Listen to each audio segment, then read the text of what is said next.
श्री शिवाय नमस्तुभ्यं। सास बहू को सुधारने में लगी है। बहू बोलो बोलो बोलो, सास को सुधारने में लगी है। देखो हम तो बोले ही नहीं, तुम पहले बोल दी थी। हमारा नाम मत लगाना कि गुरुजी बोले हो। सास बहू को सुधारने में लगी है, बहू सास को सुधारने में लगी है। शिव महापुराण की कथा कहती है, सास सुधारते सुधारते सुधारते सुधारते सुधारते सुधारते सिधर जाती है और बहू नहीं सुधर पाती है। उसी तरह बहू सास को सुधारते सुधारते सुधारते सुधारते सुधारते सुधारते बेटमा से इंदौर जाके रहना चालू कर देती है, पर सास नहीं सुधर पाती है। मेरा निवेदन केवल इतना सा है, सास बहू को सुधारना छोड़े, बहू सास को सुधारना छोड़े। अपने आप को जिस दिन हम स्वयं सुधारना प्रारंभ कर देंगे, अपने को ढालना प्रारंभ कर देंगे, अपने आप को अंदर से शीतलता देना प्रारंभ कर देंगे, उस दिन पूरा घर अपने आप सुधर जाएगा। किसी को सुधारने की जरूरत नहीं पड़ेगी। एक सास ने बहू से कह दिया, अपने पिताजी के घर से यही सीख के आई है। हो जाता है कभी कभी, सास की सत्ता रहती है कभी कभी। जिस घर में सासू की सत्ता रहती रहती। एक नई नवेली बहू आई, सास ने उसको समझा दिया, बेटा देख मेरे अनुकूल चलना, मेरे अनुसार चलना, मैं जैसे क्यों वैसा करना, मेरे अनुसार चलना, मेरे से ज्यादा मुंह मिलाना मती और मेरे से आड़ा टेढ़ा जाना मती, तो समझ ले मेरे को। बहू ने कह दिया, जी मम्मी बिल्कुल आपके कहने पे चलूंगी। अब एक दिन सास कहीं गई हुई थी पड़ोस में मिलने के लिए। इतनी देर में कोई बाबा आ गया, भिक्षुक आ गया, कोई संत आ गया भिक्षा मांगने। माता भिक्षाम देई, माता भिक्षाम देई, माता भिक्षाम देई। अंदर से बहू निकल कर आई और आकर बोली, देखो बाबा जी हमारे यहाँ भी कोई है नहीं, आप यहाँ से जाओ, हमारे यहाँ कोई है नहीं, मैं आपको भिक्षा नहीं दे सकती, आप यहाँ से चले जाओ। संत गया, साधु गया, वो पड़ोस में पहुंच गया। पड़ोस में जाकर आवाज लगाई, माता भिक्षाम देही, माता भिक्षाम देही। जैसे ही आवाज लगाई वैसे ही जो दरवाजे पर बैठी थी, इसकी सास भी बैठी थी और पड़ोसन की सास भी बैठी थी। पड़ोस वाली सास ने सुना और सुनते से अपनी बहू को आवाज लगाया, बेटा अंदर रोटी रखी हो तो संत को दे दे। बहू ने आकर रोटी दी। इतने में सास ने बाबा से पूछा, बाबा ये बताओ पास वाले मकान में भी गए थे क्या? हाँ माँ गया था। फिर वहां एक बहू मिली थी, उस बहू ने कह दिया, हमारे यहाँ कुछ नहीं है, हमारी सास नहीं है, घर में कोई है नहीं, तुम तो जाओ अभी यहाँ से। अच्छा ऐसा बोली, चल तो जरा बाबा चल। और बाबा का हाथ पकड़ के डोकरी बूढ़ी माँ सास घर ले गई। आवाज लगाया, बाबा को खड़ा कर, बहू बहू। बहू दौड़ के आई, हाँ माँ ये बाबा आया था? हाँ। इसने भिक्षा मांगी थी? हाँ। तूने क्या किया? अभी हमारे यहां कोई है नहीं, सास नहीं है, घर में कोई है नहीं, बाबा अभी तुम जाओ। तू कहने वाली कौन होती है? बाबा को ये बोलने वाली तू होती कौन है कि तुम दरवाजे से जाओ? घर की मालकिन कौन? सासू जी आप। घर की सेठानी कौन? सासू जी आप। तो मना भी कौन करेगा? आप। गई सास धड़धड़ाती हुई बाहर, बाबा जाओ। बाबा को तो लगा था कि इतने प्रेम से पकड़ के लाई है तो आज भिक्षा ज्यादा मिलेगी, मालूम पड़े क्या कह रही है, जाओ। और बहू से आकर बोली, जब घर की मालकिन मैं हूं तो मना भी मैं ही करूंगी। बाबा भी बाल खुजाता खुजाता वापिस चले गया, कहां सासू बहू के चक्कर में पड़ा। इसलिए निवेदन है आपसे, बहू सास को बदलने का प्रयास करे, सास बहू को बदलने का प्रयास करे। शिव पुराण कहती है हमें किसी को नहीं बदलना, अपने आप को जिस दिन हम बदल लेंगे उस दिन पूरा राष्ट्र बदला हुआ नजर आएगा। हम अपने आप को बदलें।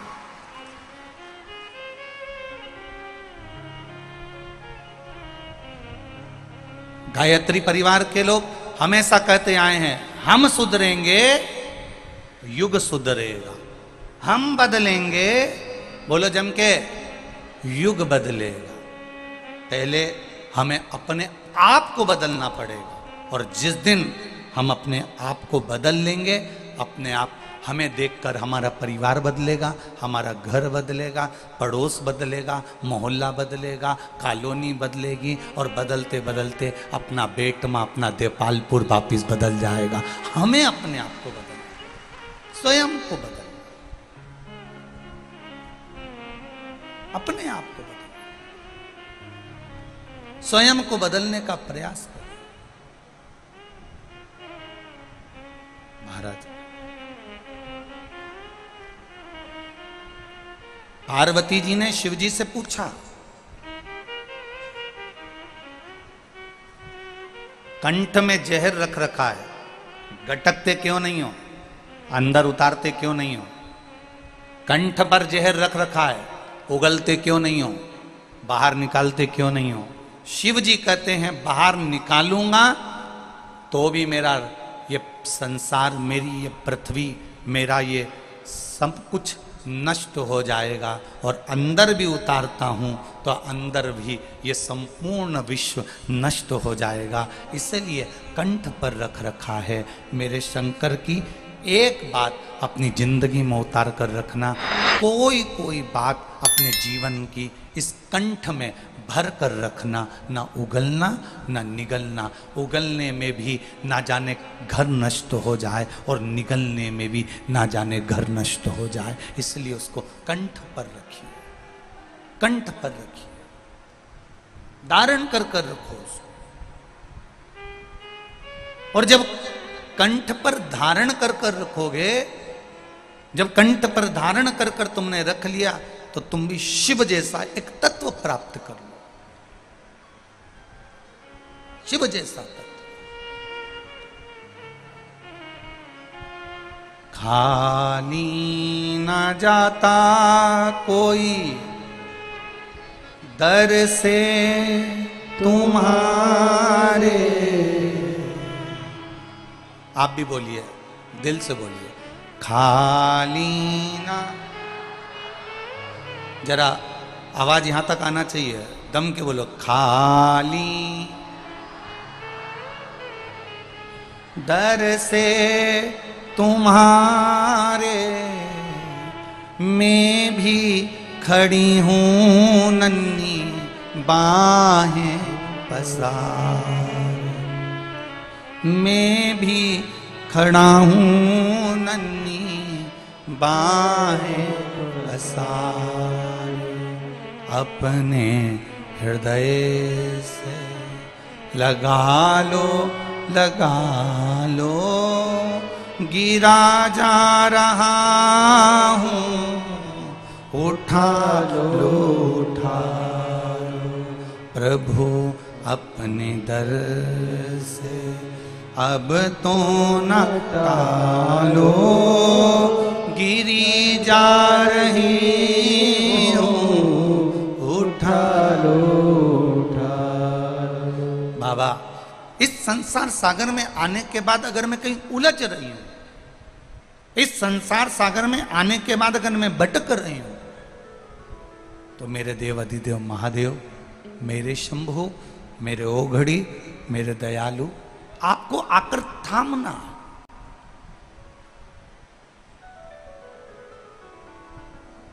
भजन करने वाले को परमात्मा ढूंढ लेता है। कैसे ढूंढता है? अजामिल की कथा श्रीमद् भागवत कथा में आती है। भजन करने वाले को भगवान ढूंढता है। जिसने जिंदगी में एक लोटा जल भी अगर देवाधिदेव महादेव को चढ़ाया है, तो उसको ढूंढते ढूंढते मेरे महादेव उसके दरवाजे तक पहुंच ही जाते हैं। ये निश्चित निश्चित है। एक पत्र आया है, देखिए उस पत्र में कितना सुंदर भाव व्यक्त किया है उन्होंने।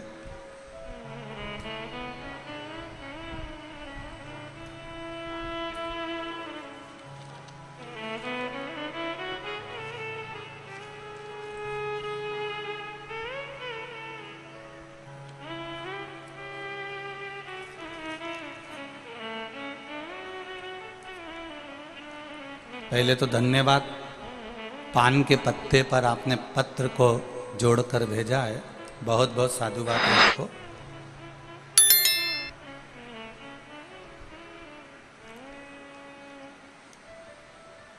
मेरा नाम, मैं बेटमा की निवासी हूँ, बेटमा जिला इंदौर की रहने वाली हूँ।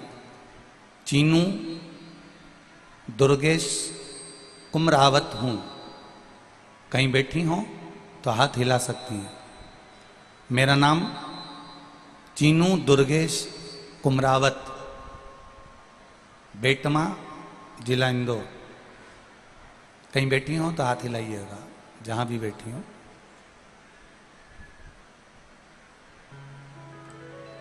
मैं बेटमा की रहने वाली हूं, चीनू दुर्गेश कुमरावत हूं। गुरुजी 2007 में मुझे बेटा हुआ और डॉक्टर ने कहा आपको ब्लड लगेगा। तो मैंने अपने परिचित से, मेरे परिवार वालों ने ब्लड डोनेट करवाया। वो ब्लड दूसरा था, मुझे चढ़ना दूसरा था। बाबा की कृपा देखिए गुरुदेव, वो ब्लड मुझे चढ़ भी गया, मैं ठीक हो भी गई, मेरा बच्चा भी ठीक रहा, मैं आ भी गई। समय बीता, तब कुछ इन्फेक्शन हुआ और शरीर में एक सोराइसिस की बीमारी हो गई। सोराइसिस की बीमारी ऐसी होती है गुरुजी कि पूरे शरीर में से खाल निकलती है, चमड़ी निकलती है। गुरुदेव, इंदौर, रतलाम, आप लोग भी हमारे साथ में पत्र पढ़ सकते हो, आस्था चैनल पर पत्र दिखाया जाता है, आप आराम से उस पत्र को पढ़ सकते हो। इंदौर, रतलाम, नीमच, बड़नागर, जाने कितने डॉक्टरों को मैंने दिखा लिया पर वो बीमारी ठीक नहीं हुई। 2007 से लगातार वो बीमारी बनी रही और शरीर से चमड़ी फुकली निकलती रही और वो चमड़ी खाल निकलती रही। सोराइसिस की बीमारी बढ़ती चली गई। लोग मुझसे नफरत करने लगे क्योंकि शरीर में से चमड़ी गिरती थी तो लोग अच्छा नहीं मानते थे।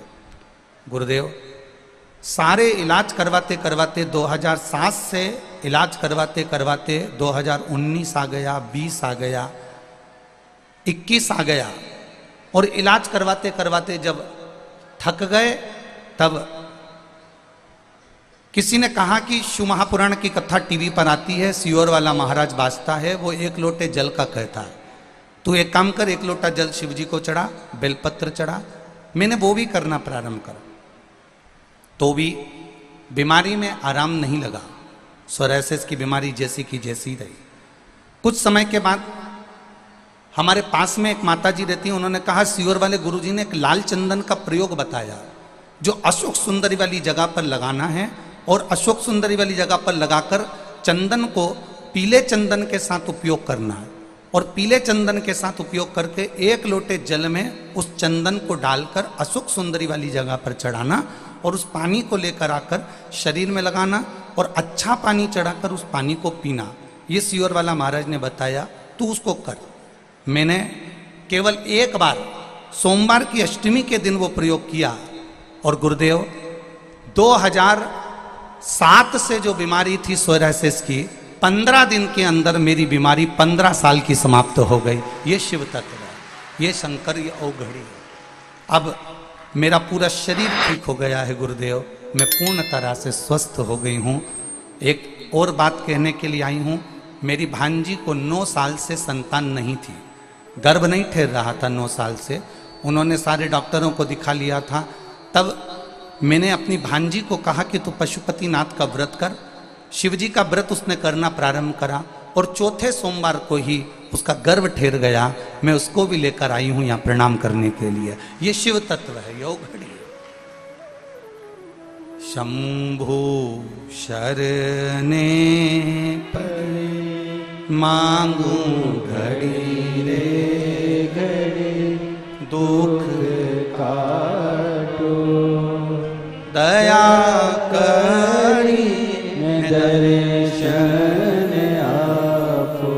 आपका विश्वास जब जागृत हो जाए, मेरा माताओं से केवल इतना सा निवेदन है, मेरे पुरुष भाइयों से इतना सा निवेदन है, बच्चे बैठे हैं इस कथा में उनसे निवेदन है, युवान बहन भाई इस कथा में बैठे हैं उनसे निवेदन है, आप दिल लगाकर 7 दिन की कथा जो बेटमा में हो रही है इसको दिल लगाकर श्रवण कर लेना। अगर दिल लगाकर सुन लिया और उसको अपनी जिंदगी में उतार लिया तो मेरे महादेव आपके सामने खड़ा मिलेगा, ये निश्चितता है। हृदय से सुनो। जो आस्था चैनल पर कथा सुन रहे हैं, फेसबुक यूट्यूब पर कथा सुन रहे हैं, चित्त लगाकर सुनो, अपना मन लगाकर सुनो। टीवी के सामने बैठकर भी अगर कथा सुन रहे हो तो पहले महादेव से ये विनती कर कर सुनो कि मैं बाबा बहुत उलझा हुआ हूं, बहुत तकलीफ में हूं, बहुत कष्ट में हूं, और तू साधेगा तो मैं सध जाऊंगा। भाग्य बनाने वाला देवता होता है, भाग्य बनाने वाले देव होते हैं, भाग्य बनाने वाला भगवान होता है, किस्मत लिखने वाले देव होते हैं, किस्मत बनाने वाले भगवान होते हैं। पर भाग्य को बदलने की सामर्थ्यता अगर किसी में होती है तो वो देवाधिदेव महादेव में होती है।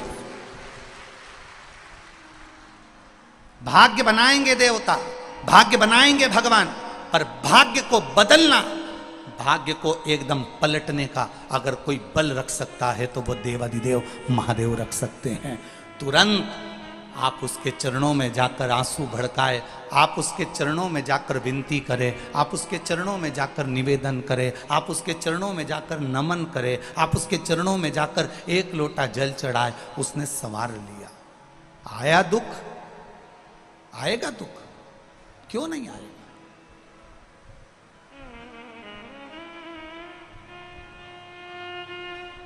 आप उसके चरणों में पहुंचे, उसने संवार लिया।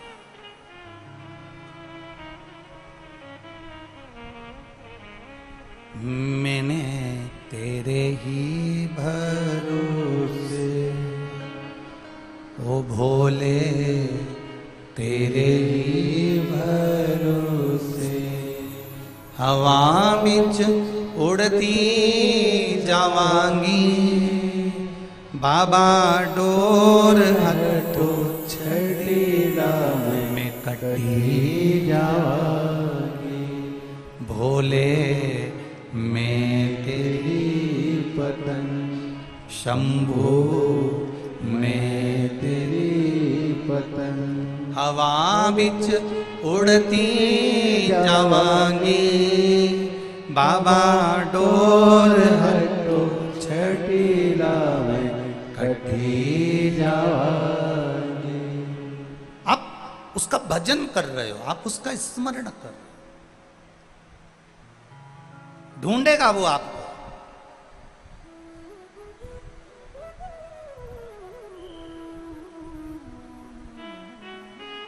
मछली को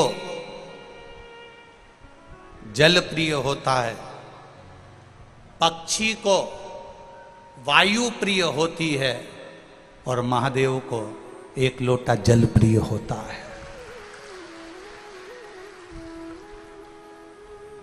जिसमें तुम्हारा पैसा नहीं लगता, जिसमें तुम्हारा धन नहीं लगता,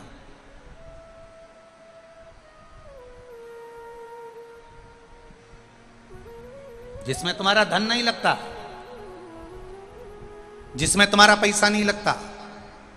आप इतने लोग कथा में बैठे हो और इतने समय से मेरी बहनें, मेरी जीजियां और मेरे ये भाई, मेरे जीजाओं, इतने समय से आप कथा सुन रहे हो। इतने लोग बैठे हैं कथा सुनने के लिए।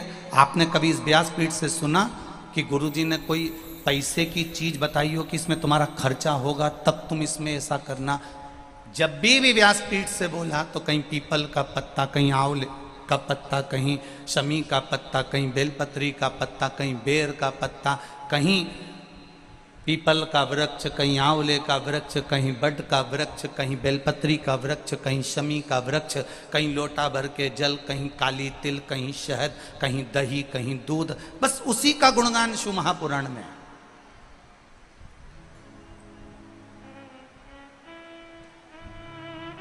कई लोगों को बड़ा बुरा लगता है,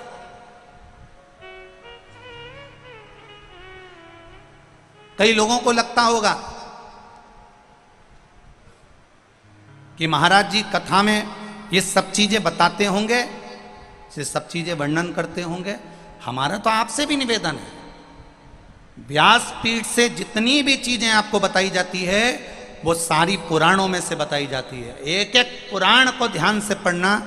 गीता प्रेस गोरखपुर की एक एक पुराण अपने घर के अंदर ले आओ। मत्स्य पुराण, कूर्म पुराण, वामन पुराण, बरहा पुराण, नारद पुराण, भविष्य पुराण, गर्ग संहिता, जितनी पुराण ला सकते हो एक एक पुराण घर में लाओ। उसको धीरे धीरे एक एक लाइन को आराम आराम से पढ़ो। जितनी धीरे धीरे पढ़ोगे उतना धीरे धीरे आपके अंदर उतरते जाएगा। दुनिया के लोगों ने कहा कि सीहोर वाले महाराज ने श्री शिवाय नमस्तुभ्यम मन से मंत्र निकाल दिया, वो तो धन्यवाद दूंगा। लोगों ने जब इसका विरोध करा तब ब्राह्मणों ने, संतों ने, साधुओं ने, गुरुजन ने फिर इसको शिव महापुराण में पढ़ना प्रारंभ करा। जब शिव पुराण की विद्येश्वर संहिता में लिखा हुआ मिल गया कि श्री शिवाय नमस्तुभ्यम मंत्र को बोलने वाले का केवल मुख का दर्शन कर लो तो हजारों अश्वमेध यज्ञ का पुण्य फल प्राप्त हो जाता है, तब जाकर लोग उस श्री शिवाय नमस्तुभ्यम को छोड़े। नहीं तो पकड़ कर बैठे थे कि ये मंत्र कहाँ से आया, ये मंत्र क्यों बोला जाए, इस मंत्र का जाप क्यों करा जाए, इसको क्यों जपा जाए, इसको क्यों बोला जाए, इसका गुणगान क्यों किया जाए। जब उसको पढ़ लिया, समझ लिया, देख लिया, तब मालूम पड़ा। एक एक चीज एक एक पुराण में से निकाल कर स्मरण करिए।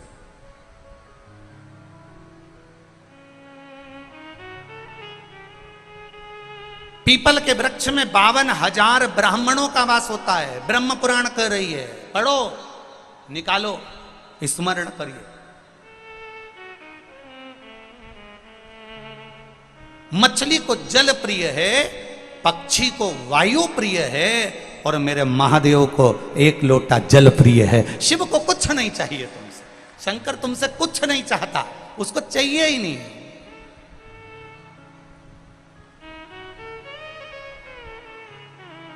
वो तो अपने लिए खुद ढूंढता है। एक बार देवाधिदेव महादेव माता पार्वती जी के साथ भ्रमण पर जा रहे थे। घूमते घूमते घूमते घूमते शंकर भगवान, कुछ लोग मुर्दे को लेकर जा रहे थे। राम नाम बोलो, बोलो, जम के बोलो, अच्छे से बोलो, राम नाम सत्य। और अच्छे से बोलो, राम नाम सत्य। बोलना चाहिए कभी कभी। कभी कभी जब तुमको ऐसा लगने लगे कि तुम बहुत अकड़ में जिंदगी जी रहे हो तो 5 मिनट कुर्सी पर बैठे बैठे बोल लिया करो, राम नाम सत्य है। समझ में आ जाएगा कि आखिरी में जाना पड़ेगा, इसलिए शांति रखो। अब राम नाम सत्य कहते कहते कहते कहते गांव के लोग किसी मुर्दे को लेकर जा रहे थे। शंकर भगवान पार्वती जी के साथ में भ्रमण कर रहे थे। भ्रमण करते करते महादेव के, मेरे शिव के कानों में शब्द चले गया, राम नाम सत्य, राम नाम सत्य। शंकर भगवान खुश हो गए, पार्वती को छोड़ दिया। महादेव उस मुर्दे के पीछे पीछे जाने लगे। गांव के लोग बोल रहे राम नाम सत्य। शंकर भगवान खुश होकर चले जा रहे, चले जा रहे, चले जा रहे। जाते जाते गांव के लोग थोड़े आगे गए। आगे जाने के बाद उन्होंने वहां पर जाकर बोलना बंद कर दिया कि राम नाम सत्य है। गांव के लोगों ने बोलना बंद कर दिया। महादेव इतनी धुनी में रम गए राम जी की कि एक वृक्ष के नीचे बैठ गए। बैठे, धुनी में रम गए और गांव के लोग आगे जाकर बोलना बंद कर दिए। थोड़ी देर बाद महादेव की धुनी समाप्त हुई और महादेव की धुनी जैसे ही समाप्त हुई, महादेव को लगा गांव के लोग बोल रहे थे, चुप क्यों हो गए, जरा जाकर देखो।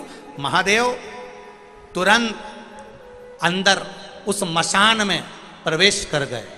उस मशान में, उस शमशान में प्रवेश कर गए और प्रवेश कर कर मेरे महादेव ने देखा गांव के लोग चुप होकर चले गए। कोई व्यक्ति यहाँ जल रहा है चिता में, मुझे लगता है ये बड़ा पवित्र व्यक्ति था, इसी के चक्कर में लोग राम नाम ले रहे थे। महादेव इंतजार करे, जैसे ही राख तैयार हुई, महादेव ने सोचा ये व्यक्ति भले चले गया, परंतु इसकी भस्म, इसकी राख मेरे शरीर पर होना चाहिए। महाराज शिव जी ने उस मरे हुए जीव की राख को अपने शरीर पर धारण करा। कहाँ बैठकर धारण करा? मसान में बैठकर। राख का रा लिया और मसान का मा लिया, दोनों को मिला के क्या हो गया? जम के बोलो जरा, राम। राख का रा लिया और मसान का मा लिया। राख उठाकर मेरे महादेव ने अपने शरीर पर धारण करना प्रारंभ करा।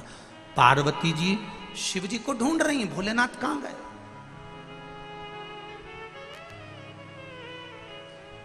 मेरे शंभु, मेरे त्रिकालदर्शी, मेरे कैलाशी, मेरे अविनाशी शिव कहां हैं? ढूंढते ढूंढते माता पार्वती शमशान में पहुंच गई। और शमशान में जाकर माता पार्वती जी ने जो देवाधिदेव महादेव को देखा, आज तो मेरे बाबा राख लपेट कर बैठे हो। शंकर जी से पूछा, ये राख क्यों लपेटी? शंकर भगवान बोलते हैं ये राख नहीं है, इसके पीछे चलने वालों ने राम राम कहा था, तो इसकी राख में भी राम समाया था, उस राम को मैंने तन पर लगाया था। ये राख नहीं, ये मेरा राम है जिसको मैंने तन पर लपेट कर बैठा है, तन पर रमाया है। बखान क्या करूं मैं ढेर का, चपटी भभूत में है खजाना कुबेर का। बखान क्या करूं मैं राखों के ढेर का, चपटी भभूत में खजाना कुबेर का।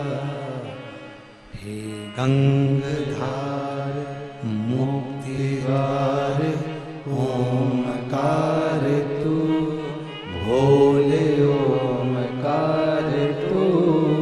आयो शरण तिहारी शंभु तार तार तू।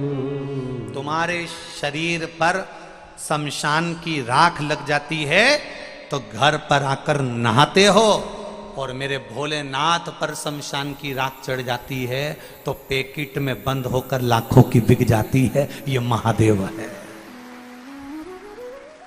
उसके शरीर से लगा वो अमृत हो गया। शिवलिंग से राख लगी वो भस्म बन गई, शिवजी से राख लगी वो कुबेर का खजाना बन गई। जब एक राख भगवान शंकर के शिवलिंग को स्पर्श करती है, छूती है, तो वो करोड़ों की हो जाती है। और आप जब महादेव का स्पर्श करते हो तो संसार में आपकी भी कीमत बढ़ जाती है, आपकी भी कीमत।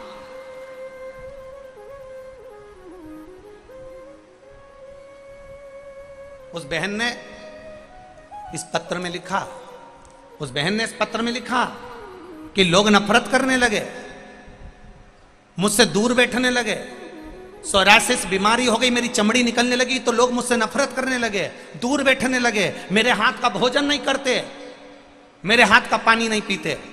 मेरी बीमारी अर्थात दुनिया के लोगों ने तुमको टूटे हुए कांच का टुकड़ा समझकर फेंक दिया, पर वही कांच का टुकड़ा जब महादेव के मंदिर में गया और शंकर भगवान पर एक लोटा जल चढ़ाया तो वही कांच का टुकड़ा वापिस हीरा हो गया। ये शिव है। वो कांच का टुकड़ा दुनिया के लोगों ने उठाकर फेंक दिया, ये कांच का टुकड़ा है, इसको बीमारी हो गई, रोग हो गया, दूर हट गए, कांच का टुकड़ा समझने लगे। टूटा हुआ कांच का टुकड़ा, जो टूटा हुआ कांच के टुकड़ों को भी फेंक देते हैं, वो टूटा हुआ कांच का टुकड़ा भी अगर महादेव के चरणों में पहुंच जाता है, जो दुनिया में ठोकर खाया, दुनिया में धुतकारा गया हो, दुनिया ने उसको लात मारकर भगा दिया हो, वो महादेव के चरणों में गया है। और गए नरसिंह मेहता, जिनकी भाभी ने गाली दी, जिनके भाई ने गाली दी, जिनकी भाभी ताने मारकर निकाल दी, वो नरसिंह मेहता रात को रोते रोते अपनी बेटी नानी बाई को लेकर अगर कहीं गए, अपनी धर्म पत्नी माड़ी गौरी को लेकर कहीं गए तो शंकर जी के मंदिर में गए। नरसिंह मेहता रात भर शंकर भगवान के शिवलिंग को गले लगाकर रोते रहे, रोते रहे, रोते रहे, रात भर रोए। मेरा महादेव सुबेरे प्रसन्न हो गया। नरसिंह तुझे क्या चाहिए? नरसिंह जी कहते हैं मैं सांवरिया सेठ को मानता हूँ पर तुम्हारे मंदिर में रोया हूँ, कोई बात नहीं, तुझे चाहिए क्या? नरसिंह जी कहते हैं एक बार सांवरिया का दर्शन करा दो। भगवान शंकर नरसिंह जी को नंदी पर बिठाकर गौलोक धाम ले गए, जहां दुनिया का व्यक्ति मरने के बाद बैकुंठ जाता है, भगवान उसको जीते जी ले गए और सांवरिया जी के सामने ले जाकर खड़ा कर दिया। सांवरिया जी ने नरसिंह जी से पूछा, यहाँ लोग मरने के बाद आते हैं, तू जीते जी आ गया? नरसिंह जी तुझे लेकर कौन आया? इतने में नरसिंह जी ने कहा मुझे भोलेनाथ लेकर आए हैं। सांवरिया जी ने कहा नरसिंह अगर वो लेकर आए हैं तो मैं कुछ नहीं कहूँगा, मांग तुझे क्या चाहिए? नरसिंह जी कहते हैं बड़ा दुखी हूँ, मेरे परिवार के लोगों ने धक्के मारकर निकाल दिया, गाली देकर निकाल दिया, मेरी भाभी ने मुझे पानी से कड़ली रोटी तक खिलाई है, गाली देकर धुतकार कर निकाल दिया, मेरी छोटी सी बेटी है उसको लेकर मैं बाहर निकल गया, कोई नहीं मेरा, कौन संभालेगा? सांवरिया जी कहते हैं जिस शंकर जी के मंदिर में तू जाकर रोया है वो महादेव हल्का नहीं है, उसने तुझे सांवरिया से मिला दिया। जा नरसिंह, दुनिया के लोग तुझे भले धुतकारे, शंकर ने गले लगाया इसलिए मैं तुझे गले लगाता हूं, मैं तुझे राख केदार दे देता हूं, जब जब गाएगा तेरा सांवरिया दौड़ कर आएगा। और नरसिंह जी गाते थे, सांवरिया सेठ आता था। सांवरिया सेठ ने पूछा नरसिंह कभी तूने मुझसे पूछा नहीं कि मैं दौड़ कर क्यों आता हूं? क्योंकि मैं दौड़ कर तेरे लिए नहीं, महादेव के भक्त के लिए आता हूं। जब महादेव का भक्त मुझे बुलाता है मैं दौड़ कर चले आता हूं। ये कोई साधारण है? साधारण? एक पत्र और देखिए,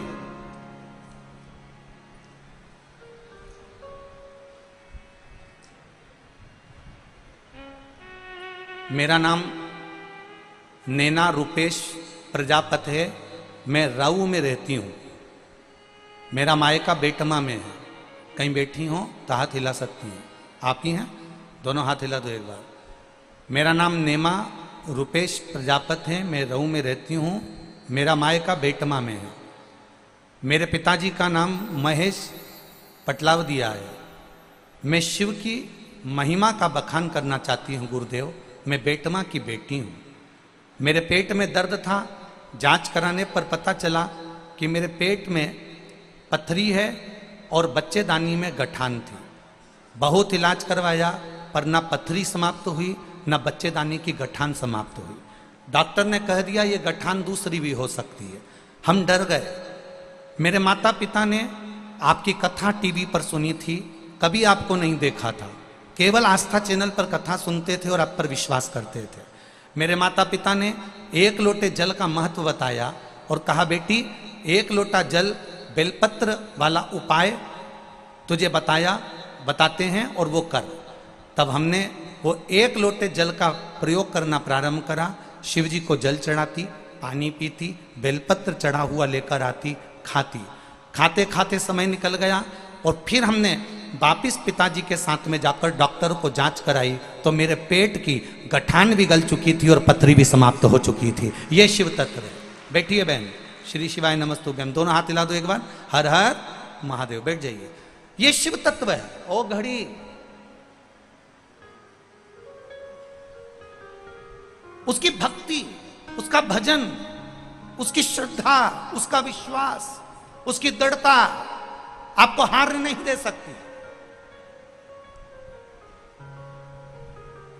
करो भजन उसका, करो स्मरण उसका। शंकर भगवान को जल चढ़ाने वाले को शंकर भगवान को ढूंढना नहीं पड़ता, शंकर भगवान अपने भक्त को ढूंढते हैं। ये श्रीमद् भागवत भी कह रही, भागवत भी कह रही है, केवल शिव पुराण नहीं। अजामिल की कथा कहती है। अजामिल भगवान के भजन में लगा रहता था, अजामिल भगवान की भक्ति करता था, अजामिल भगवान नारायण का स्मरण करता था। भजन करते करते करते करते करते करते अजामिल एक बार मंदिर से निकलकर जा रहा था, किसी वेश्या के भवन के सामने से निकल गया। वेश्या पर उसकी दृष्टि पड़ गई, वेश्या की दृष्टि अजामिल पर पड़ गई। दोनों ने एक दूसरे को देख लिया, दोनों के नयन मिल गए और अजामिल अब मंदिर जाना छोड़ दिया, भजन करना छोड़ दिया, सत्संग करना छोड़ दिया, वेश्या के चक्कर में पड़ गया। वेश्या से उसने शादी कर ली, वेश्या को ही वो अपने घर लिया है, वेश्या से विवाह कर लिया, वेश्या को घर लिया है, वेश्या घर। श्रीमद् भागवत में आता है संवाद। कोई पूछे कहां से सुना दी कथा, तो श्रीमद् भागवत में पढ़िएगा अजामिल की कथा। मंदिर जाता था अजामिल, भजन करता था अजामिल, आराधना करता था अजामिल, सत्संग करता था अजामिल, संकीर्तन करता था अजामिल, प्रभु की भक्ति में डूबा रहता था अजामिल। केवल एक वेश्या के चक्कर में आ गया, वेश्या से विवाह कर लिया, शादी कर ली, घर आ गए, बच्चे हो गए और बच्चे हुए। अजामिल की धर्म पत्नी उस वेश्या के गर्भ से आखिरी संतान होने वाली है, आखिरी संतान। उसके बाद अजामिल के पत्नी के गर्भ से संतान नहीं होगी, ये आखिरी संतान अजामिल की पत्नी के गर्भ में आने वाली है, गर्भ में है। अब क्या करा जाए, ध्यान देना, भजन करने वाले भगवान को नहीं ढूंढते, भगवान भजन करने वाले को ढूंढ लेता है, और वही अजामिल के साथ हुआ। आप देखिए प्रभु की लीला देखना, श्रीमद् भागवत कितनी सुंदर वर्णन कर रही है। प्रभु की लीला का चक्र चला, अजामिल की पत्नी के चौथे नंबर का गर्भ था, गर्भ धारण हुआ। वेश्या का जब चौथा गर्भ था, अजामिल की पत्नी का जब चौथा गर्भ था, तब कुछ संत अजामिल के नगर में आ गए। बहुत भूख लगी है, कहीं भोजन मिल सकता है, बहुत भूख लगी है, कहीं भोजन मिल सकता है, कहीं भोजन मिल जाए, बहुत भूख लगी है, बहुत भूख लगी।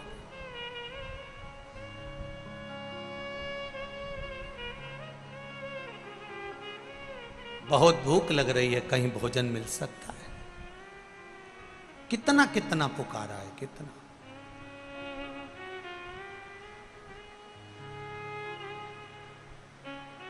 एक जगह पर संत गए, भैया भूख लग रही है, हम 8-10 संत हैं, भोजन मिलेगा? हाँ मिल जाएगा। आप ब्राह्मण हो, कोई संत हो, कोई गुरु हो, कोई साधक हो, कोई उपासक हो? नहीं नहीं नहीं नहीं, हम ब्राह्मण नहीं है। क्या आपके गांव में कोई ब्राह्मण का घर है? आपके गांव में कोई ब्राह्मण का घर है? तब गांव के लोग हंसकर बोले, हमारे गांव में एक ही ब्राह्मण का घर है, वो है अजामिल का। पर अजामिल तो ब्राह्मण है, पर उसकी धर्म पत्नी वेश्या है। जिस वेश्या से उसने शादी कर ली है, तो इतने में संतों ने कह दिया, उस वेश्या ने ब्राह्मण से शादी करी तो वो वेश्या नहीं रही, वो ब्राह्मणी हो गई है। इसलिए हम उसके घर में जाकर हम भोजन पाएंगे। और सारे संत उस ब्राह्मण के घर चले गए, आवाज लगाई, अजामिल अजामिल अजामिल अजामिल। अजामिल दौड़कर बाहर आया, भगवान क्या बात है, आज इतने सारे संत मेरे यहां आए, क्या बात है, बोलिए क्या दूं मैं आपको? अजामिल बहुत भूख लगी है। अजामिल ने कहा, मैं ब्राह्मण जरूर हूं, परंतु मेरी धर्म पत्नी वेश्या है। संतों ने कहा, ब्राह्मण से शादी कर कर ब्राह्मणी हो गई, कोई बात नहीं, उससे कहो भोजन बनाएगी और हम खाएंगे। अजामिल ने कहा, मैं भोजन तो बनवा दूंगा और भोजन खिलवा भी दूंगा, मना नहीं है, पर देने के लिए दक्षिणा नहीं है मेरे पास में। नहीं तो संत जब भोजन करने के बाद उठकर जाते हैं तो कहते हैं कि लाओ जरा दक्षिणा दो। अब तुम कहो कि दक्षिणा दो, तो मैं कहां से देने वाला हूं, मेरे पास में दक्षिणा नहीं। संतों ने कहा, हमको दक्षिणा नहीं चाहिए, पक्का पक्का, 1 रुपया भी नहीं दूंगा, मत देना, तू भोजन करा दे। अजामिल ने अंदर जाकर अपनी धर्म पत्नी से कहा, सुनो, संत आए हैं, भोजन बनाओ। अजामिल की पत्नी ने भोजन बनाया, भोजन कराया। कराने के बाद ब्राह्मण जैसे भोजन करके उठे, उठते से ही अजामिल से बोले, अजामिल अब दक्षिणा दो। अजामिल ने कहा, मैंने आपको कहा था कि मैं दक्षिणा नहीं दूंगा, मेरे पास देने के लिए नहीं है, मैं आपको दक्षिणा नहीं दे सकता। अजामिल, दक्षिणा तो देना पड़ेगा, मेरे पास में 1 रुपया भी नहीं है। संतों, मैं तुम्हारे चरण पड़ता हूं, मेरे पास दक्षिणा देने के लिए नहीं। संतों ने कहा, अजामिल हमें धन की दक्षिणा नहीं चाहिए, अजामिल हम तो केवल तुमसे एक वचन मांगना चाहते हैं। कौन सा वचन? अजामिल बस इतना कर देना, वचन दो कि तुम्हारी धर्म पत्नी के गर्भ से जो संतान होगी उसका नाम तुम नारायण रख दोगे, बस इतनी सी दक्षिणा दे दो, बस बहुत।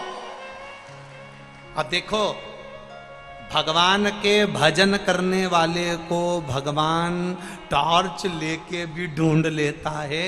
अजामिल के पास संत भेज दिए, संतों ने दक्षिणा में नारायण नाम मांग लिया। अजामिल ने विचार करा, बेटे का नाम कुछ भी रखूंगा, नारायण धर दूंगा। बेटे का नाम नारायण रख दिया, नारायण रखा। बच्चा बड़ा हुआ, ले नारायण रोटी खा, ले नारायण पानी पी, ले नारायण सो जा, नारायण इधर आ, नारायण इधर आ, नारायण नारायण नारायण नारायण नारायण नारायण कहता रिया।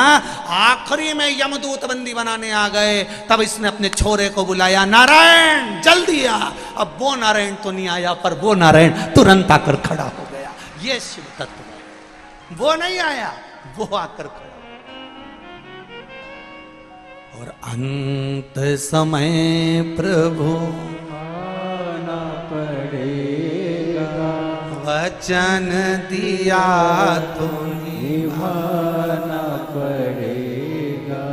आए ना आए प्रभु कुटुंब कबीरा, अंत समय प्रभु आना पड़ेगा। अब वो नारायण नहीं आया, पर वो नारायण आ गया। अर्थात भगवान ने, अजामिल गलत रास्ते पर चला गया था, अजामिल गलत मार्ग पर चला गया था, अजामिल वेश्या के संग पड़ गया था, तो भी भगवान ने मन में सोचा, इसने बचपन में मेरा भजन करा, इसने जवानी में मेरा भजन करा, अब बिगड़ गया, कोई बात नहीं, फिर पकड़कर अपनी ओर ले जाता हूं। और भगवान ने संतों को भेजकर अजामिल के बेटे का नाम नारायण रखकर उसको वापिस बैकुंठ पहुंचा दिया। ऐसा होता है भगवान, जिसने एक बार बचपन में, जवानी में, अधेड़ी में, बुढ़ापे में जिसने देवाधिदेव महादेव को जल चढ़ाया है, शिवालय तक गया है, शंकर के मंदिर तक गया है, शिव महापुराण तक गया है, बाद में भले उसने जाना छोड़ दिया, पर मेरे महादेव ने उसका दरवाजा नहीं छोड़ा, उसके दरवाजे जाता रहा है। मेरा महादेव उसके द्वार तक आता रहा है, वो भले छोड़ दिया।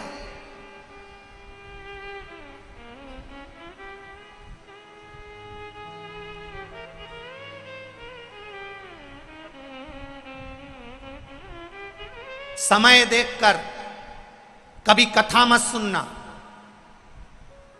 समय देखकर कभी मंदिर मत जाना, समय देखकर कभी भजन मत करना। मैं 9 बजे भजन करती हूं तो 9 बजे करूंगी, मैं 2 बजे भजन करती हूं तो 2 बजे करूंगी, मैं सवेरे 8 बजे मंदिर जाती हूं तो 8 बजे। ना ना, समय देखकर मंदिर नहीं, समय देखकर भजन नहीं, समय देखकर सत्संग नहीं, क्योंकि मृत्यु का भी कोई समय नहीं होता, तो भगवान के भजन का भी कोई समय नहीं होता। मौत का कोई समय नहीं है, मृत्यु का कोई समय नहीं है। कब अटैक आ गया चले गए, कब शुगर बढ़ गई चले गए, कब बीपी बढ़ गया चले गए, कब घबराहट हुई चले गए। जीवन का किसका ठिकाना? मृत्यु तुरंत आती है, गया, कौन ने देखा? कौन? कभी कभी मोबाइल पर कोई मृत्यु की कहानी बड़ी विचित्र आती है। एक व्यक्ति नाच रहा है, नाचते नाचते गिर जाता, कोई बैंक में पैसा गिन रहा है और गिनते गिनते ही गिर जाता है। कोई मार्केट में सब्जी खरीद रहा है, खरीदते खरीदते ही गिर जाता है। ये जीवन मृत्यु सत्य है, आए कभी भी आ सकता, कहीं पर भी कोई निश्चितता नहीं है। कई लोग कहते हैं हम तो बद्रीनाथ नहीं जाए भैया, बहुत ठंड पड़े दादा, गाड़ी भी सही नहीं चले दादा, खूब खाई, खूब कीचड़, खूब रोड खराब, मर गए तो सारा गांव का लोग गया, ये डर के मारे नहीं गई। और मालूम पड़े बाथरूम में नहा के बाहर आ रही थी, पैर पोछनी पे पांव फिसला, ने नीचे भड़ी की, ने यहां लगी, ने गई, और वो 10 गए थे, आराम से आ गए। मृत्यु कहीं पर भी आ सकती है।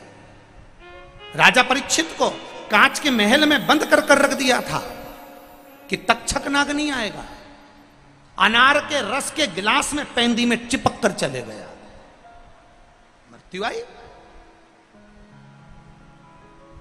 बस उस परमात्मा से कहना, हे नारायण, हे भोलेनाथ, मेरे त्रिकालदर्शी, मेरे कृष्णा, मेरे राम, मेरे गोवर्धन नाथ, मेरे श्री जी बाबा, मेरे सांवरिया सेठ, हे मेरे ठाकुर, हे मेरे शंभु, हे मेरे विश्वनाथ, हे मेरे सोमनाथ, इतनी कृपा जरूर करना मेरे भोलेनाथ। जैसे बच्चा आता है, किसी का जन्म होता है तो 9 महीने पहले मालूम पड़ जाता है कि ये आने वाला है।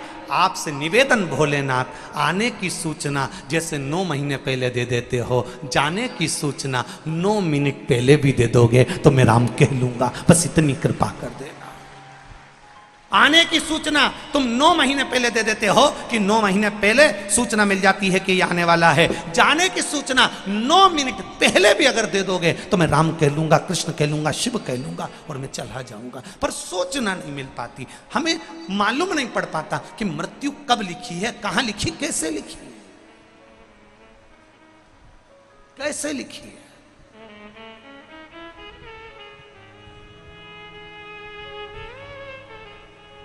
भजन करने वाले को भगवान को नहीं ढूंढना है। मेरी माताओं, मेरे भाई, आप शंकर जी के मंदिर जाते रहो, शिव मंदिर में जाते रहो, लोटा भर के जल चढ़ाते रहो, शिव की आराधना करते रहो, शिव तत्व को जानते रहो। दुनिया के लोग भले ताने देंगे, ये चल दी सियोर वाला महाराज की चेली, जबरदस्ती में चक्कर में पड़ी है वह सियोर वाला महाराज के। खूब लोग ताना देंगे, गाली देंगे, अपशब्द कहेंगे। मीराबाई को नहीं छोड़ा, नामदेव जी को नहीं छोड़ा, तुकाराम जी के नहीं छोड़ा, रामकृष्ण परमहंस के नहीं छोड़ा, चैतन्य महाप्रभु को नहीं छोड़ा, श्रीमद वल्लभाचार्य जी को नहीं छोड़ा, रामानुजाचार्य जी को नहीं छोड़ा, निम्बाकरचार्य जी को नहीं छोड़ा। दुनिया के जितने संत साधु सन्यासी तपस्वी साधक उपासक प्रहलाद, ध्रुव, कर्मा, मीरा जैसे हुए, उनको दुनिया के लोगों ने ताने देने से नहीं छोड़ा। तो बेटमा वाली, तुम्हें कोई छोड़ेगा? कौन छोड़ने? करो। जो जितना ज्यादा ताना दे तुम उतनी जोरदार खजूर की चोटी बनाओ। और खजूर की चोटी ऐसी, खजूर की चोटी देखी कि नहीं देखी? ऐसी 3 बट लेके यूंच बना के यूंच खोसे और इधर से लगा के इधर खोसे और बढ़िया बना के छोटी मोटी बढ़िया बिंदी मिंदी लगा के सुरमा मुरमा लगा के जो ज्यादा बोले उसके सामने से और इठला के जा, आग लगे बस्ती में, अपन रो मस्ती।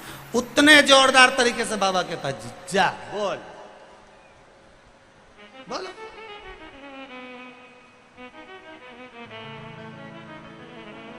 अब सौंप दिया इस जीवन का सब भार तुम्हारे हाथों में, हे हार तुम्हारे हाथों में, सब कुछ मेरे बाबा के हाथ। कहे दुनिया के लोग, गाली दें दुनिया के लोग, अपशब्द कहें दुनिया के लोग, ताना दे दुनिया के लोग, जितनी जितनी ठोकर लगेगी, जितना जितना ठोकर लगेगी, जितना जितना अपशब्द कहा जाएगा, जितना जितना ताना दिया जाएगा, जितनी जितनी गाली दी जाएगी, जितना जितना अपशब्द कहा जाएगा, उतने उतने सोने को जितना जितना तपाओगे वो उतना निखरता चले जाएगा। आप निखरते जाओ। वो तपाए, वो गालियां दे, वो अपशब्द कहे।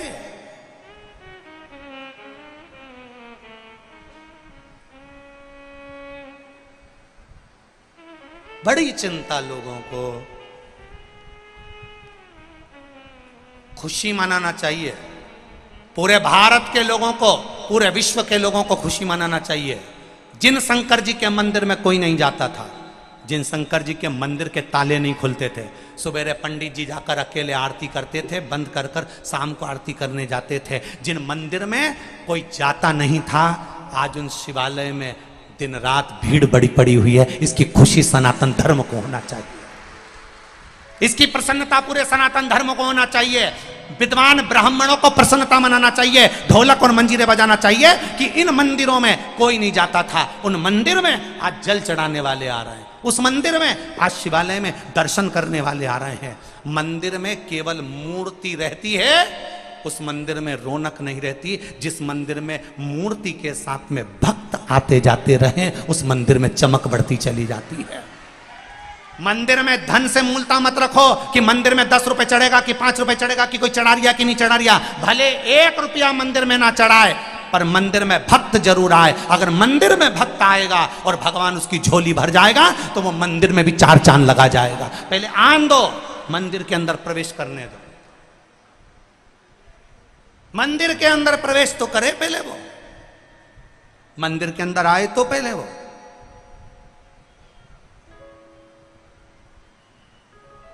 सिनेमा का टिकट लेके सिनेमा के अंदर बैठने तो दो,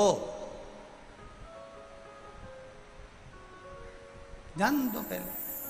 बैठेगा, पहुंचेगा, देखेगा, फिर ही तो जाएगा। जान दो पहले, बैठने दो, शिव मंदिर में आने दो, शंकर के द्वार आने दो, शिव की चौखट बनाने दो।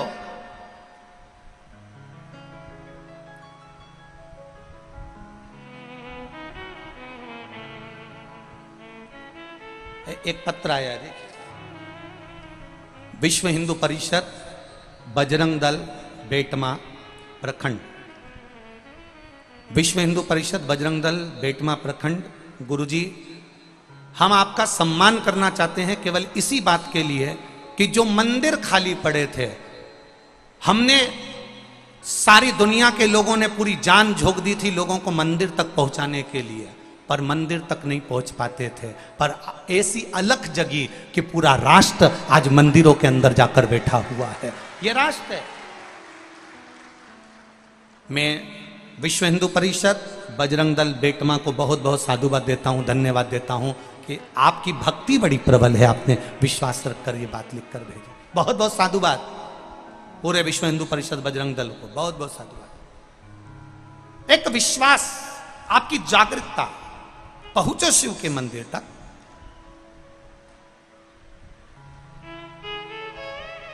शिव के शिवालय तक जाइए, दिल की बात कहने के लिए जाइए, दिल की बात।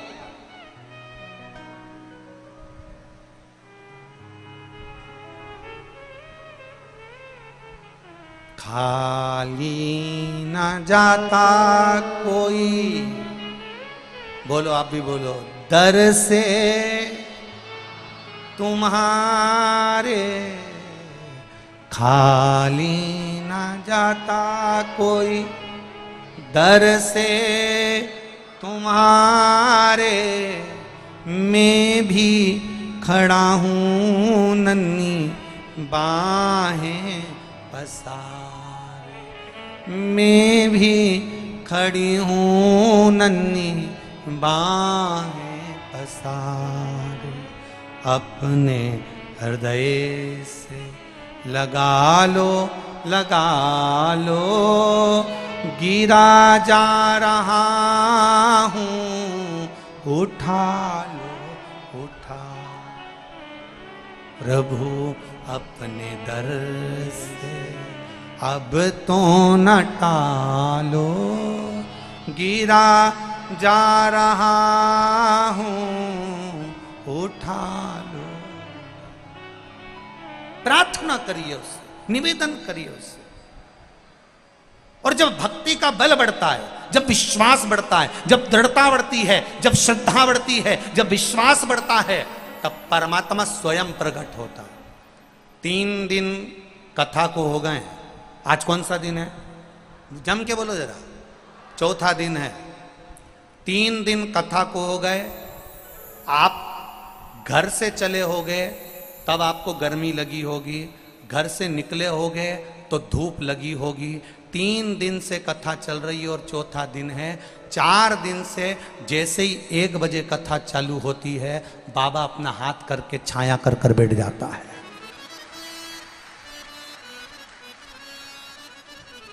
आप 4 दिन से देख रहे होगे। बोलो देखा कि नहीं देखा? जम के बोलो जरा, देखा कि नहीं देखा? बाहर होगी थोड़ी देर, अगर धूप आई भी सरी, फिर छांव आई, फिर धूप आई, फिर छांव आई। बस जिंदगी यही है। थोड़ा दुख आया, फिर सुख की भगवान ने छैया कर दी, फिर दुख आया, फिर सुख की छांव मेरे बाबा ने कर दी। सुख और दुख एक धूप और छांव की तरह है। इसको आने दो, आएगा तो आएगा। धूप आएगी तो आएगी, छांव आएगी तो आएगी। आप अपना कीर्तन में मन, अपने भजन में मन, अपने चिदानंद वृत्ति में मन लगाओ, भक्ति में लगाओ। तुम्हें नहीं ढूंढना है भगवान को, भगवान तुम्हें ढूंढेगा। तुम जाओ देवादिदेव महादेव के मंदिर तक, तुम जाओ भगवान शंकर की चौखट तक, वो अपने आप स्वीकार करेगा, अपने।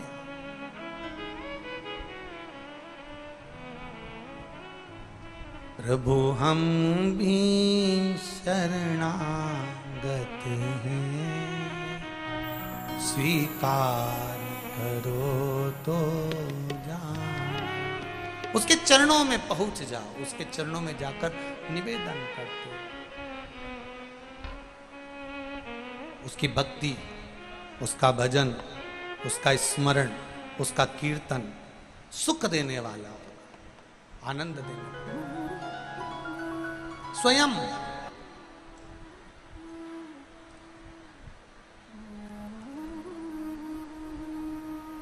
अपनी भक्ति के बल को बढ़ाना पड़ेगा हमको। दुनिया ताने देगी, दुनिया गाली देगी, दुनिया अपशब्द कहेगी, फिर भी आपका विश्वास नहीं डिगना चाहिए, आपका भरोसा नहीं टूटना चाहिए। माता पार्वती मैया का जो अवतार हुआ, ये माता सती, दक्ष प्रजापति की कन्या माता सती, जो शिव जी के साथ में ब्याहीन थी, और विवाह होने के बाद माता सती को भगवान देवादिदेव महादेव लेकर कुंभज बाबा के आश्रम में, शिव महापुराण की कथा कह रही है कि कुंभज बाबा के आश्रम में माता सती को लेकर गए, अगस्त बाबा के यहाँ ले जाकर, कुंभज बाबा के यहाँ ले जाकर अगस्त ऋषि के यहाँ कथा को सुनने बैठे।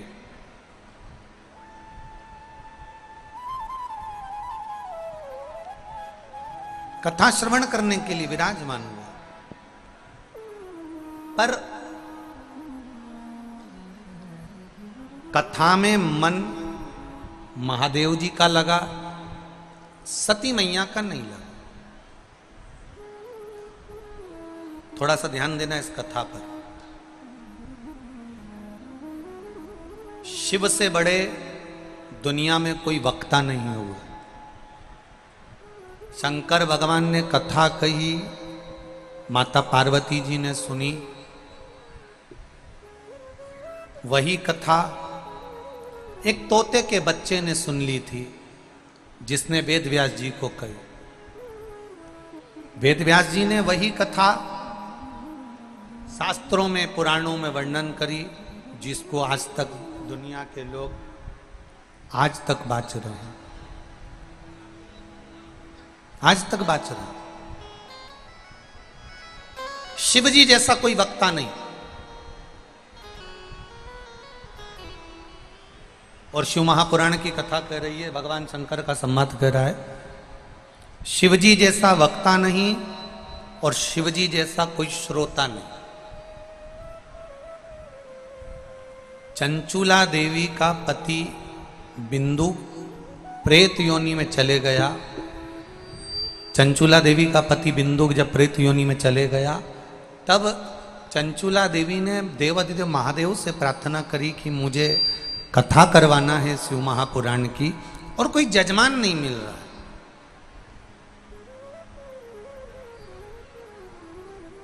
इस कथा का कोई जजमान नहीं है।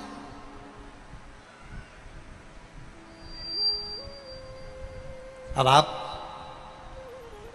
स्वयं जजमान बनकर कथा सुने। आप स्वयं जजमान बनकर इस कथा का रस तत्व ग्रहण करें। शंकर भगवान ईश्वर जी बने, पार्वती जी गोरा जी बनी, गणा बने, गौर बने, और दोनों ने मिलकर शिव महापुराण की कथा को श्रवण किया। शिव जैसा कोई वक्ता नहीं और शिव महापुराण की कथा कहती है मेरे भोलेनाथ शिव जैसा कोई श्रोता नहीं। इसलिए शिव महापुराण की कथा, भगवान शंकर की संवाद, भगवान शिव महापुराण की कथा कहती है, भगवान शंकर का संवाद कहता है कि जितने भी शिव महापुराण के सुनने वाले श्रोता आते हैं, जितने भी शिव महापुराण की कथा को सुनने वाले आते हैं, ये केवल श्रोता नहीं होते हैं। केवल श्रोता नहीं है। शिव महापुराण की कथा कह रही है, ये केवल श्रोता नहीं, शिव महापुराण की कथा कहती है ये सब जितने भी सुनने के लिए आए हैं, ये सब शंकर भगवान का ही एक स्वरूप होते हैं जो शिव महापुराण की कथा में पहुंचते हैं। स्पीकर बंद है बड़े, ये स्वयं शिव का एक स्वरूप है। ये स्वयं शंकर भगवान का एक प्रतिबिंब स्वरूप है। मैं फिर धन्यवाद देना चाहूंगा आदरणीय विशाल जी पटेल जी को और उनकी पूरी मित्र मंडली को, और धन्यवाद देना चाहूंगा बेटमा के एक एक बच्चे को, एक एक व्यक्ति को, जो शंकर के रूप में आए हुए इतने सारे भक्तों की सेवा में रात दिन लगे हुए हैं। ऐसे बेटमा निवासियों को बहुत बहुत साधुवाद। आप किसी दूसरे की सेवा नहीं कर रहे हो, आप किसी दूसरे की सेवा में नहीं लगे हो, आप देवाधिदेव महादेव की सेवा में लगे, शिव की सेवा। शिव महापुराण की कथा कह रही है, सती मैया को लेकर बाबा देवाधिदेव महादेव भगवान शंकर मां सती को लेकर कुंभज बाबा के आश्रम में, अगस्त ऋषि के आश्रम में पहुंच गए। और अगस्त ऋषि के आश्रम में जब पहुंचे, माता सती का मन कथा में नहीं लगा। माता सती का मन नहीं लगा कथा में, शिवजी का मन लग गया। कई लोग ऐसे आते हैं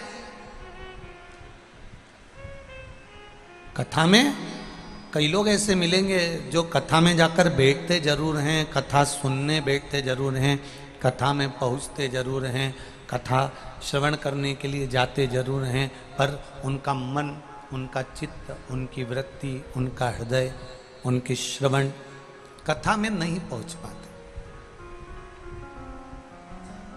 पहुंच जरूर गए,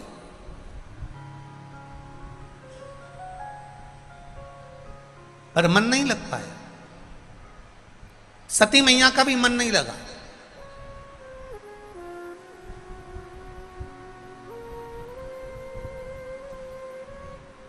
कथा शिव महापुराण की कथा कहती है, शिव जो कामना लेकर बैठता है, जो मन में सोचता है, देवाधिदेव महादेव वो उसका पूरा करते हैं। जिस कामना से बैठा, सती मैया काम बैठी हैं शिव पुराण सुनने के लिए, सती मैया बैठी हैं कुंभज बाबा के पास कथा सुनने के लिए, पर सती का मन नहीं लगा। सती ने क्या मन में सोचा? माता सती ने विचार करा, मेरे पति भी मुझको कहां लेकर आए, विवाह होने के बाद तो लोग लेकर जाते हैं अपनी धर्म पत्नी को कहीं घुमाने के लिए, और मेरे पति लेकर आए कथा सुनाने के लिए। इससे तो अच्छा है मेरा ये शरीर जलकर भस्म हो जाए तो अच्छा। सती मैया ने जो सोचा, शंकर भगवान कुंभज ऋषि के चेहरे को देखकर पहचान गए। कुंभज बाबा से शिव जी ने पूछ लिया, आप मुस्कुरा क्यों रहे हो? कुंभज बाबा ने कहा, सती कथा सुनते सुनते अपने मन में कुछ मांग रही है। शिव जी ने पूछा, कथा सुनते सुनते अगर कुछ मांगा जाए तो पूरा होता है? होता है, बिल्कुल होता है। तो सती ने जो मांगा वो होगा? होगा। तो मैं भी कुछ मांग लूं? मांग लो। शंकर भगवान भी ध्यान लगाकर बैठ गए कथा सुनते सुनते। अब कुंभज बाबा से पूछा भोलेनाथ जी ने कि सती ने क्या मांगा और मैंने क्या मांगा? तो कुंभज बाबा ने कह दिया, सती ने सोचा कि मैं जलकर भस्म हो जाऊं तो अच्छा, और आपने सोचा कहीं से राम का दर्शन हो जाए तो अच्छा। दोनों को वही की वही होगा। सती मैया जलकर भस्म हुई और शंकर भगवान को राम जी का दर्शन हुआ। जो मांग एक पत्र आया है, देखिए।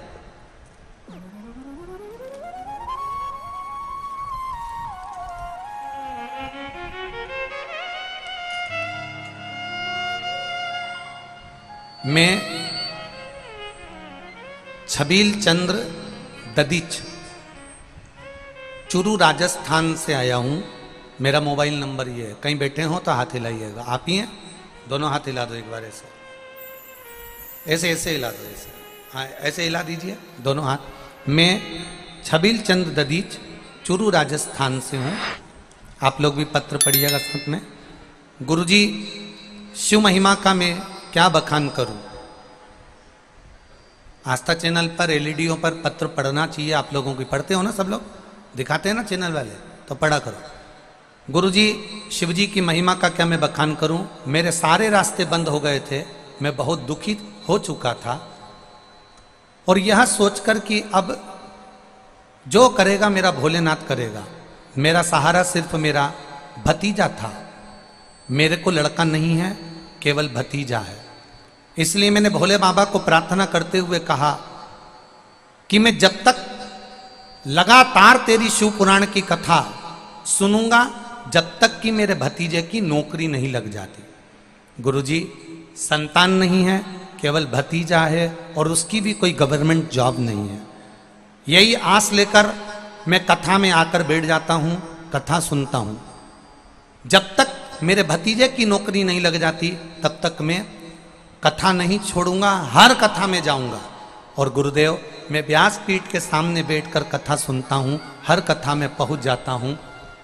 इस कथा में सुनते सुनते 3 कथाओं का क्रम हुआ, और आज ही सुबह शिव पोथी को नमन कर रहा था और फोन आया कि मेरे भतीजे का BSF में नौकरी लग गई। मैं बाबा को प्रणाम करता हूँ गुरुदेव।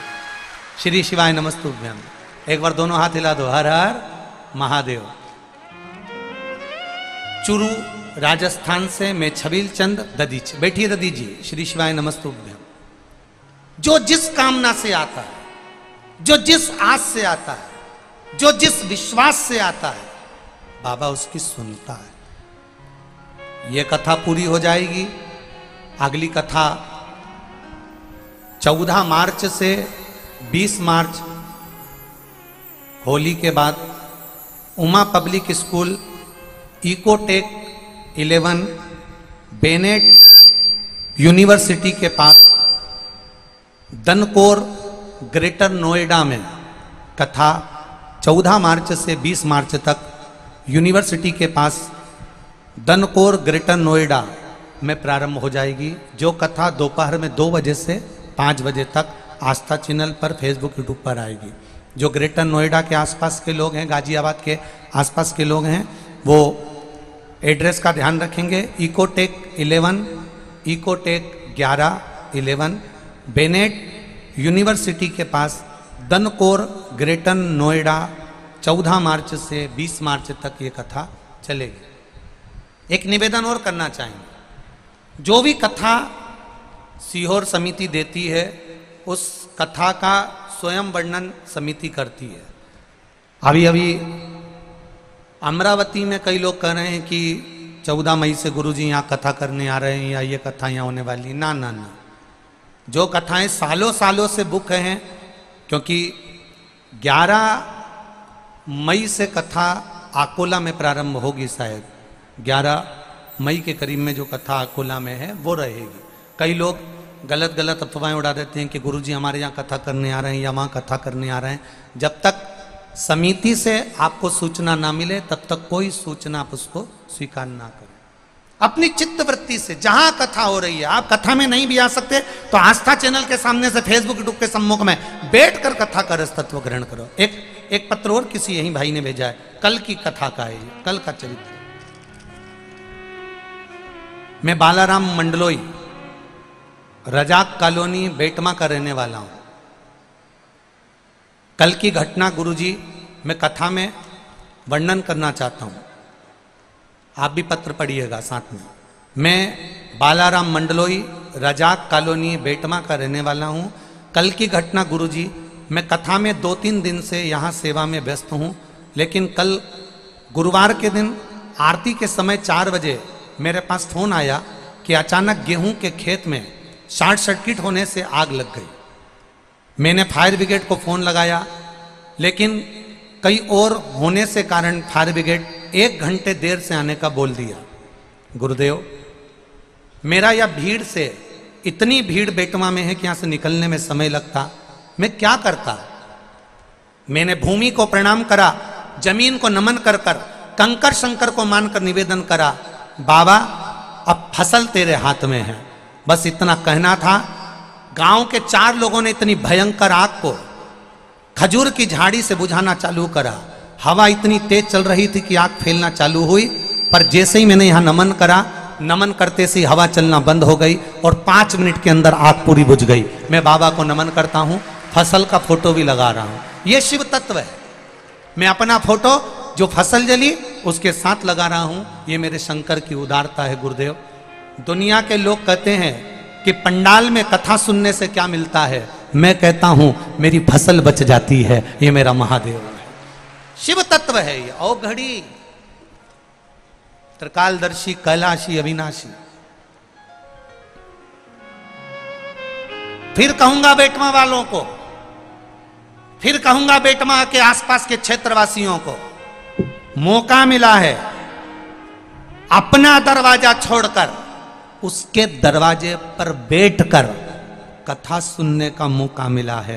दिल से सुनो तो वो भी तुम्हारे दरवाजे पर खड़ा मिलेगा, हर पल, हर घड़ी, हर क्षण सुनो उसकी कथा।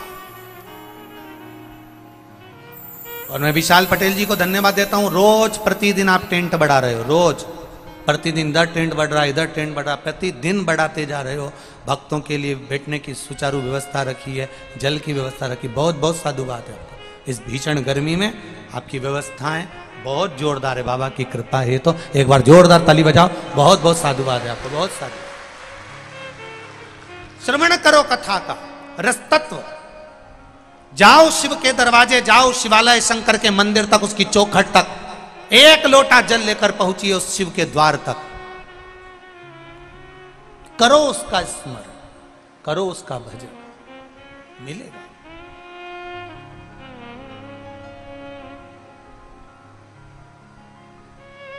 महाराज, सती मैया जलकर भस्म हुई। वही सती मैया हिमालय राज की यहां पार्वती के नाम से विख्यात हुई। माता मेनावती के गर्भ से उनका प्रागट्य हो गया। तब साधना में देवऋषि नारद ने उनको लगा दिया, भजन में डूब गई। बांस गीला है उसको नवा लो, बांस सूख जाएगा, नवाओगे टूट जाएगा। जब तक बच्चे छोटे हैं तब तक उनको मंदिर जाने की आदत डाल दो। बच्चे बड़े हो जाएंगे, तुम कहोगी जा मंदिर चले जा, 1 लोटा जल चढ़ाया, नहीं जाऊं। जा मंदिर चले जा, 1 लोटा जल चढ़ाया, नहीं जाऊं।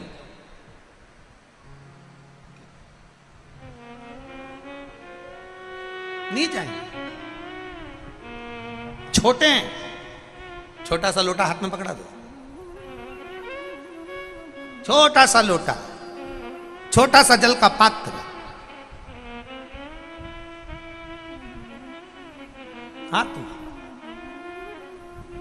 बच्चे से कहो सामने मंदिर है, सिद्धनाथ बैठे हैं, पूरे बेटवा में किसी देवता के इतने मंदिर नहीं होंगे जितने मंदिर महादेव के हैं। पूरे बेटवा में हर जगह जगह पर शंकर जी हैं, हर जगह जगह पर भोलेनाथ बैठा है, हर जगह पूरे बेटे सिद्धनाथ बैठा, कहीं ओघड़ी, कहीं चंपेश्वर, कहीं कुंदेश्वर, कहीं पिपलेश्वर, कहीं बटकेश्वर, कहीं ना कहीं बैठा। करो भजन। देखा, चित्त वृत्ति में आ गया ये बात। हिमालय राज के यहां मीनावती के गर्भ से माता पार्वती का प्रागट्य हो गया। मां पार्वती का जब प्रागट्य हुआ, माता मीनावती के गर्भ से मां पार्वती जब जन्म ले ली, देवऋषि नारद ने आकर उनका गुणगान कर दिया, उनका ग्रह देवऋषि नारद ने बता दिया। देवऋषि नारद ने कहा, इनका जो पति होगा वो भस्मधारी होगा, जटाजूट बांधने वाला, मृग चर्म पहनने वाला, नागों की माला लपेटने वाला, नग्न वेशधारी होगा।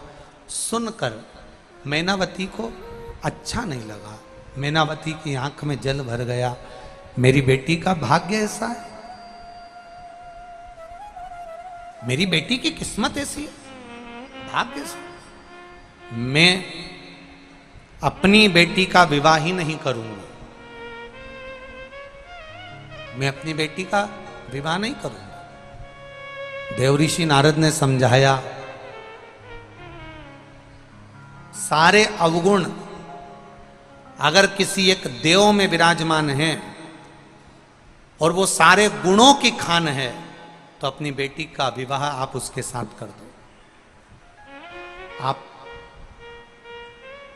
पार्वती को कहो शिव शंकर भगवान की भक्ति में डूबी रहे, अपने आप मेरा देवाधिदेव महादेव उसको संभाल ले। अब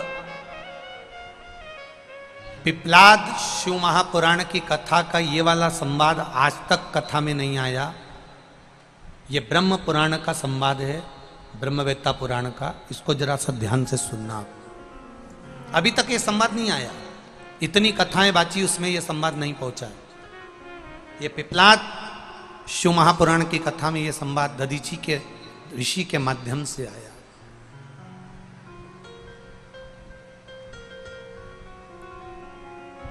स्वयं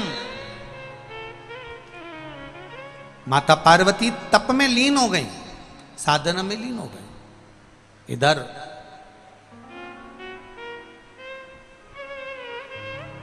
ऋषि अथर्व जी ने दधीची ऋषि को ज्ञान देते हुए कहा कि पर पीड़ा को अपनी पीड़ा समझो, परमार्थ के कार्य में लगे रहो। भोजन करने भी अगर बैठे हुए हो और कोई भूखा सामने आ जाए तो भोजन की थाली में से अन्न का भाग निकाल कर दे दीजिए, उसका सुख 4 गुना बढ़ जाता है।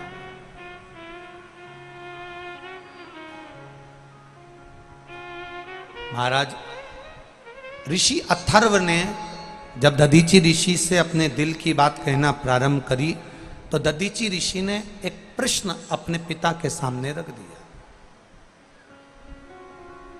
दधीची ऋषि ने पिता के सामने, अथर्व ऋषि के सामने एक प्रश्न रखा, पिताजी मेरे मन का एक संशय है, वो मैं मिटाना चाहता हूं। क्या संशय है तुम्हारे मन का? केवल संशय इतना सा है पिताजी, क्या हम जब किसी पर दया करते हैं, किसी पर करुणा करते हैं, किसी की सहायता करते हैं, तो दुनिया के लोग कहते हैं कि दया ही दुख का कारण होती है। कई लोग कह देते हैं कि किसी का हमने साथ दिया और उसी ने धोखा दे दिया, किसी को हमने आगे बढ़ाया, उसी ने टांग खींच कर पीछे कर दिया। हमने किसी को थोड़ा सा साथ दिया, उसने हमारी ही बुराई करना प्रारंभ कर दी। हमने किसी का साथ दिया, उसने हमको धोखा दे दिया। तो दुनिया के लोग कहते हैं, दधीचि ऋषि अपने पिता अथर्व ऋषि से कह रहे हैं कि दया क्या दुख का कारण होती है? अथर्व ऋषि ने कहा ये दुनिया ने बना रखा है कि दया दुख का कारण होती है। ऐसा नहीं होता। जिसके ऊपर तुमने दया करी है, जिसके ऊपर तुमने करुणा करी है, जिसके ऊपर तुमने अपना प्रेम दिया है, करुणा दी है, दया करी है, वात्सल्यता दी है, वो कभी खाली नहीं जाता। अथर्व ऋषि कह रहे हैं तुम्हारे द्वारा की गई करुणा, दया, प्रेम, वात्सल्यता, करुणता एक ना एक दिन तुम्हारे सामने आकर खड़ी हो जाती है, निश्चित है।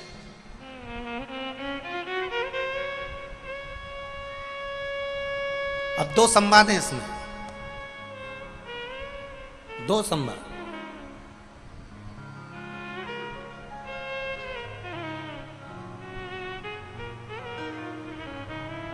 उसमें से एक संवाद अथर्व ऋषि ने कहा, सुनो दधीचि, माता पार्वती जी तप साधना में लीन थी, शिव जी की आराधना कर रही थी, भक्ति में डूबी हुई थी। और बालू मिट्टी के बनाए भोलेनाथ, चढ़ाऊं लोटा जल भर के। पार्वती जी शिव की आराधना में लगी हुई थी। अरे पहला वर तुम देना भोले, मेरे मांग सिंदूर।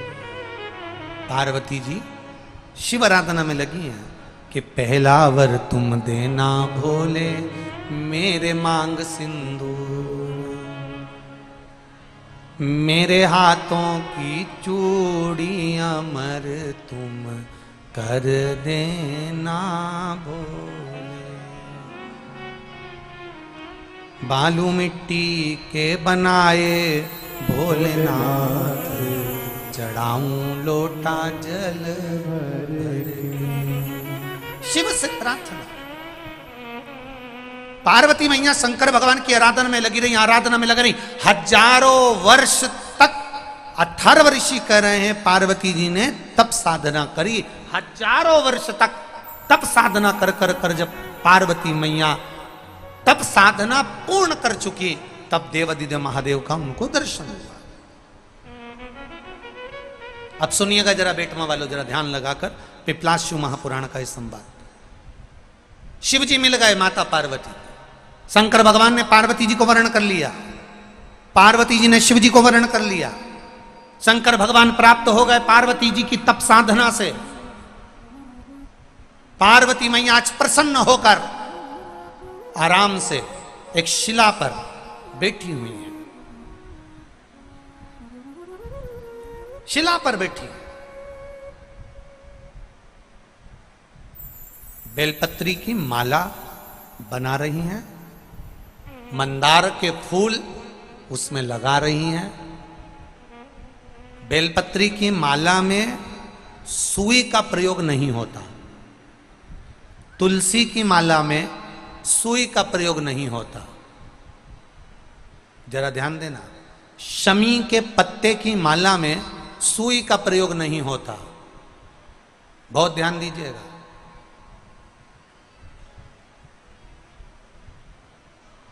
तुलसी की माला में सुई का प्रयोग नहीं होता, बेलपत्री की माला में सुई का प्रयोग नहीं होता, शमी की माला में सुई का प्रयोग नहीं होता, आंवले के वृक्ष की पत्ती की माला में सुई का प्रयोग नहीं होता, पीपल के पत्ते की माला में सुई का प्रयोग नहीं होता, बड़ के पत्ते की माला में सुई का प्रयोग नहीं होता। थोड़ा ध्यान रखना इस बात के लिए, इसमें सुई नहीं लगना चाहिए, इसमें सुई का प्रयोग नहीं होता। अब 3 चीजें हमारे यहाँ सनातन धर्म में बड़ी विचित्र बताई है, उसका स्मरण होना चाहिए। नारी जब मांग में सिंदूर भरे उस समय दर्पण के सामने केवल नारी हो, कोई दूसरा नारी को मांग में सिंदूर भरता हुआ ना देखे। जब नारी गले में मंगलसूत्र धारण कर रही हो या 16 श्रृंगार जब नारी धारण कर रही हो, उस समय पर कोई ना देखे। नारी का जो श्रृंगार है